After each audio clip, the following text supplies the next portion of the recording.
This is the English service of Radio Algeria International. It's time for the news. The President of the Republic, Mr. Abdelmadjid Tebboune, Supreme Commander of the Armed Forces, Minister of National Defense, has received the Minister of Armed Forces of the Republic of Senegal, who carries a message from the Senegalese President. Speaking at a UN Security Council meeting, Algeria's permanent representative to the UN, Amr Benjama, has hailed on behalf of the A3+ group the UN resolution allowing the Libyan Authority to reinvest its frozen assets.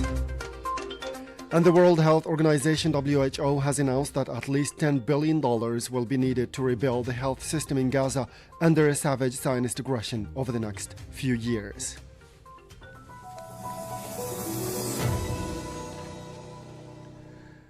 Those were the headlines, and now the news in detail from Radio Algeria International. First in our news, the President of the Republic, Mr. Abdelmadjid Tebboune, Supreme Commander of the Armed Forces and Minister of National Defense, has received the Minister of Armed Forces of the Republic of Senegal, Birame Diop, Special Envoy of the Senegalese President, who was carrying a letter to the President of the Republic, according to a press release from the Presidency of the Republic.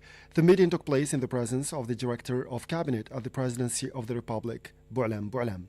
In a statement following his meeting with the President of the Republic, the Senegalese minister said that he was carrying a message of friendship and fraternity to the President of the Republic, but also of congratulations following his re-election to the country's Supreme Magistracy.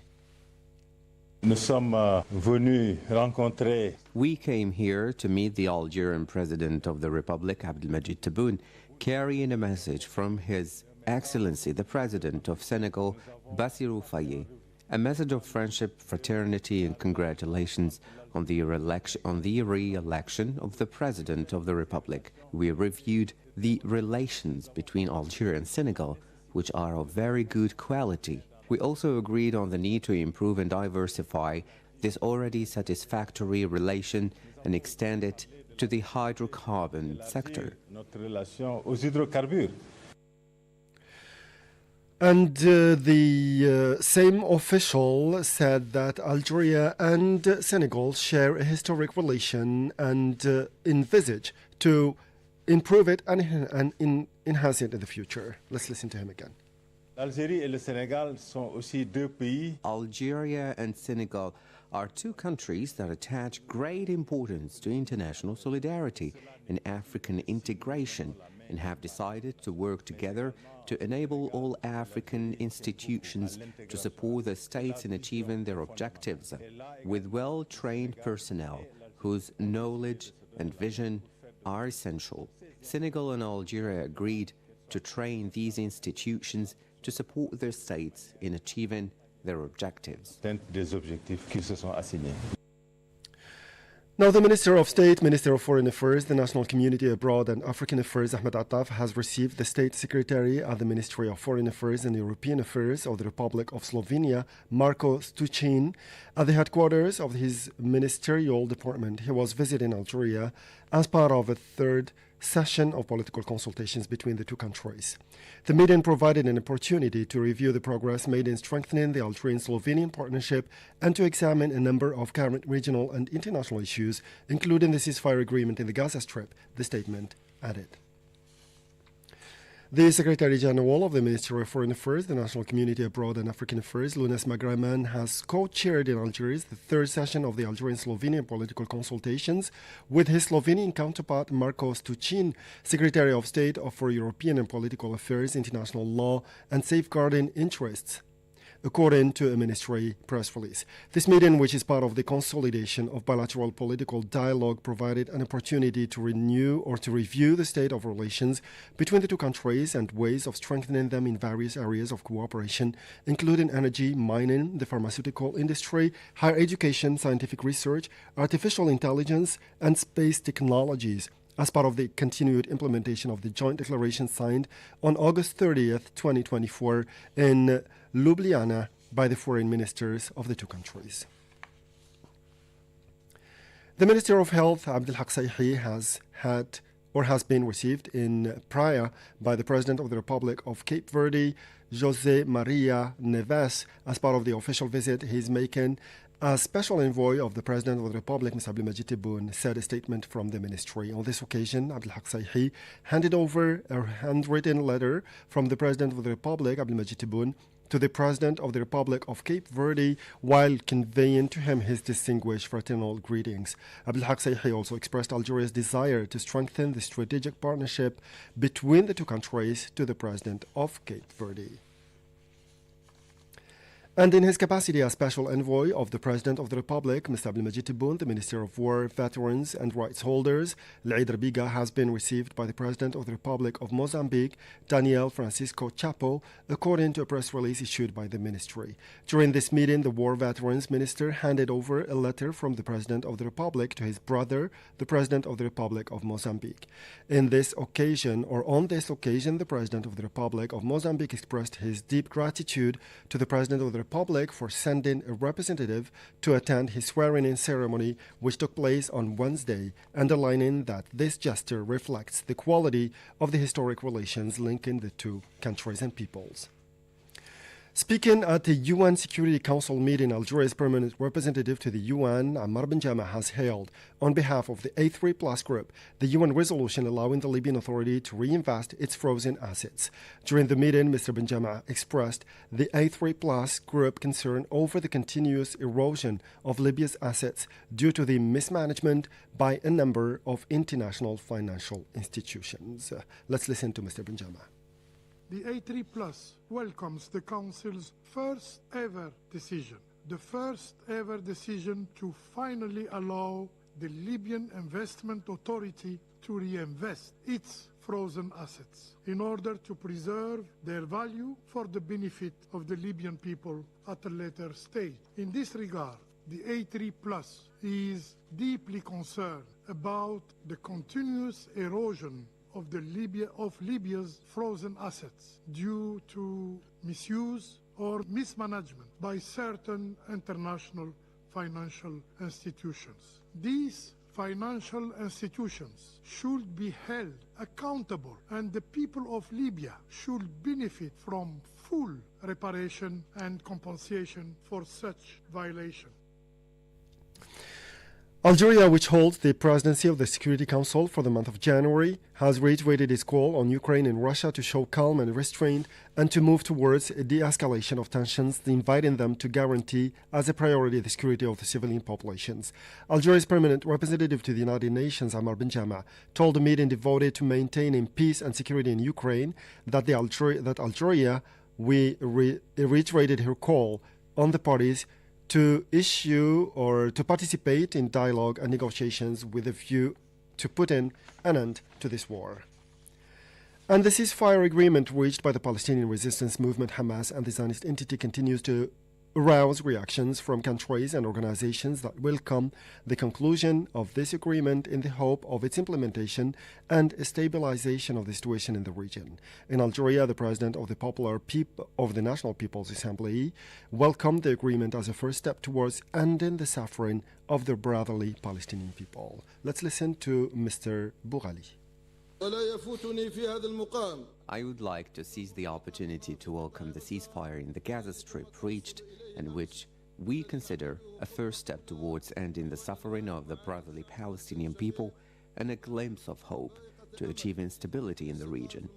I reaffirm Algeria's position, calling for a just and inclusive solution to the Palestinian cause that guarantees to the Palestinians their full rights on their land, foremost of which the establishment of their independent state with the holy Al-Quds as its capital.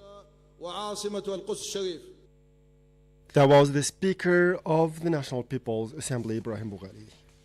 International reactions welcoming the conclusion of Wednesday of a ceasefire in Gaza between the Palestinian movement Hamas and the Zionist entity after more than a year of savage aggression against the people of Gaza are continuing, highlighting the imperative to guarantee safe access for the delivery of humanitarian aid and an easy return of the population to their homes. Said Bougazi has more details in this report. Through its Ministry of Foreign Affairs, Russia welcomed the signing of this agreement, long awaited by the Palestinian people, expressing its wish to see this step contribute to the return of lasting peace to Gaza and the Middle East region. After welcoming the announcement of this agreement, the International Organization for Migration called on the parties involved to guarantee unhindered humanitarian access for the benefit of the populations in the Gaza Strip. For its part, the Committee to Protect Journalists welcomed the agreement and called for investigations into the war crimes committed by the Zionist entity in the Palestinian enclave over the past 15 months. In a statement published on its website, the New York-based NGO called for unconditional access to journalists and independent human rights experts to investigate crimes committed against the media during this war. The NGO Save the Children, for its part, described the agreement as a breath of fresh air capable of bringing about a pause in the hostilities in Gaza, which have been targeting children and vulnerable people for many months, underlining that this step must constitute a turning point to guarantee a definitive ceasefire and to rapidly increase humanitarian aid to children facing malnutrition and disease. In turn, the Association Medical Aid for Palestinians, after welcoming the conclusion of this long-awaited agreement, called on the international community to ensure that this pause is transformed into a complete and permanent ceasefire capable of definitively turning the page on bombs and raids against defenseless populations. In a statement published on its website, the Norwegian Refugee Council said that the Zionist entity must immediately lift all restrictions on humanitarian aid and aid organizations in order to avoid the situation approaching famine and to ensure access to shelter, food, and medical care for all those in need. In a similar vein, the International Rescue Committee, through its president Mirjana Spoljaric, said it was ready to help implement the agreement reached by the parties. The NGO also called for an urgent increase in humanitarian aid, pointing out that its teams in Gaza are observing alarming rates of severe and acute malnutrition among children under the age of 5. Similarly, the international movement Oxfam called for a permanent cessation of hostilities, accountability, and an end to atrocities and the lifting of the blockade. The NGO Action contre la faim, or Action Against Hunger, called for an increase in humanitarian aid as only 600 lorries a day are authorized by the occupation to deliver basic necessities, which is far from enough to feed the population on the brink of starvation. And at least $10 billion will be needed to rebuild the health system in Gaza under the savage Zionist aggression over the next few years, according to an official from the World Health Organization, WHO. An initial assessment shows that more than $3 billion for the first year and a half and $10 billion for 5 to 7 years, said WHO's head for Palestine, Rick Pippercon, at a press conference. It was not surprised because the needs are massive, he said. The member of the Political Bureau of the Palestinian Resistance Movement, Hamas, Khalil al-Hayya, has underlined that the Zionist entity has failed to achieve any of its objectives and goals in its genocidal aggression, assuring that the Palestinians are capable of rebuilding their territory. Since the beginning of the aggression on Gaza, the occupation has tried many objectives, some of which have been announced and others kept secret, said Hamas's main negotiator Khalil al-Hayya at a press conference shortly after the announcement of the ceasefire agreement in Gaza, which will come into force on Sunday. Zionist airstrikes have claimed the lives of around 100 Palestinians since the announcement of a ceasefire between the Palestinian resistance movement Hamas and the Zionist entity, the Civil Defense, said today. Palestinian Civil Defense spokesman Mahmoud Basal explained that attacks by the Zionist army resulted in 101 martyrs, including 31 women and 27 children. These deaths come after the announcement on Wednesday of a ceasefire, which should come into force on Sunday. Shifting now to the Western Sahara file, national organizations representing Algerian journalists have condemned the communique recently published by the General Union of Arab Journalists, in which the latter announced its support for the so-called autonomy plan as part of a pseudo-Moroccan sovereignty over Western Sahara, in a blatant contradiction with the principles of international law and United Nations resolutions. The details, again, with our colleague Saad Bouazi. The National Organization of Algerian Journalists deplored the slippage of the General Union of Arab Journalists, which at the end of its meeting last Tuesday in the United Arab Emirates published a communique contrary to the ethics of journalism and Arab journalists, in which it sided with agendas that run counter to the right of the valiant Sahrawi people to independence. The General Union of Arab Journalists attempted through this communique to push through a colonial agenda concocted in Paris and adopted by the Moroccan occupier, stressed the National Organization of Algerian Journalists, adding that this position compromises the rights of the Sahrawi people and attempts to undermine the constant honorable positions of Algeria and free men who support oppressed peoples throughout the world. At the same time, the National Organization of Algerian Journalists reaffirmed the Sahrawi people's right to self-determination in accordance with the resolutions of international legality, recalling that the Moroccan presence on the soil of the Sahrawi Republic is an iniquitous occupation that engages in serious violations against the defenseless Sahrawi people. The National Council of Algerian Journalists, CNJA, also expressed its strong condemnation of this communique, which is in contradiction with the elementary principles of international law and the United Nations resolutions, which affirm that the cause of Western Sahara is a question of decolonization. The National Union of Algerian Journalists and Information Professionals, UNJEA, for its part, condemned the press release issued by the General Union of Arab Journalists, which it said endorses opinions that do not honor the ethics of the profession.